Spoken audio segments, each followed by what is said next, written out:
یہ حدیث سن کر آپ کا دل نرم ہو جائے گا۔ ایک آدمی حضور صلی اللہ علیہ وآلہ وسلم کی خدمت میں حاضر ہوا اور عرض کیا، یا رسول اللہ صلی اللہ علیہ وآلہ وسلم، مجھے کوئی ایسی نصیحت فرمائیں جو میری زندگی بدل دے۔ نبی کریم صلی اللہ علیہ وآلہ وسلم نے فرمایا، غصہ نہ کیا کرو۔ وہ آدمی دوبارہ نصیحت مانگنے لگا تو آپ صلی اللہ علیہ وآلہ وسلم نے پھر فرمایا، غصہ نہ کیا کرو۔ اس آدمی نے سمجھ لیا کہ غصہ انسان کو بہت سی برائیوں میں ڈال دیتا ہے۔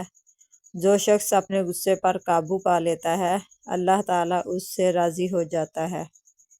سبق: جو اپنے غصے کو قابو میں رکھتا ہے وہی اصل طاقتور انسان ہے۔